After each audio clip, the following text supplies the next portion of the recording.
बुलढाण्यात मतदार यादीत महाघोळ, ठाकरेंच्या शिवसेनेकडून पुरावे सादर।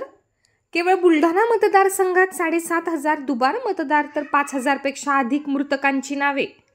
राहुल गांधी यांनी समोर आणलेला वोट चोरीचा मुद्दा गंभीर असल्याचे ठाकरेंच्या शिवसेनेने अधोरेखित केले असून बुलढाणा विधानसभेत मतदार यादीचा महाघोळ पुराव्यांसह सादर करण्यात आला आहे।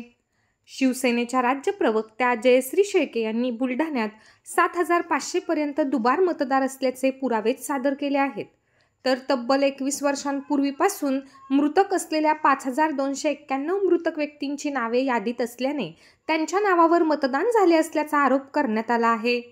मतांचा घोळ झाल्यानेच महायुतीच्या उमेदवारांचा निसटता विजय झाल्याचा दावा देखील त्यांनी केला आहे। विविध घोळ मतदार यादीत असल्यामुळे स्थानिक स्वराज्य संस्थांच्या येऊ घातलेल्या निवडणुकांपूर्वी मतांचा घोळ थांबवावा आणि बोगस मतदार वगळण्यात यावे अशी मागणी जयश्री शेळके यांनी केली आहे। सर्व पुराव्यानिशी नुकतीच ठाकरेंच्या शिवसेनेची पत्रकार परिषद पार पडली। यावेळी जिल्हा प्रमुख जालिंदर बुधवत, प्राध्यापक दत्तात्रय लहाने उपस्थित होते।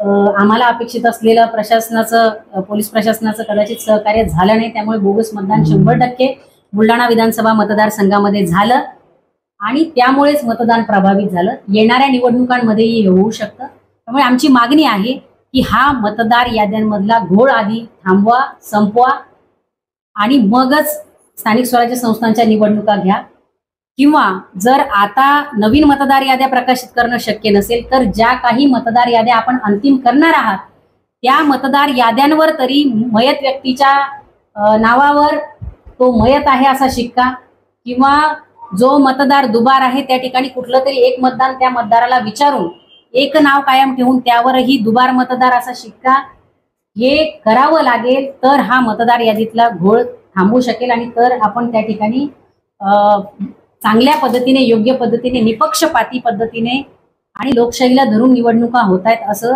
म्हणता येईल, अन्यथा म्हणता येणार नाही।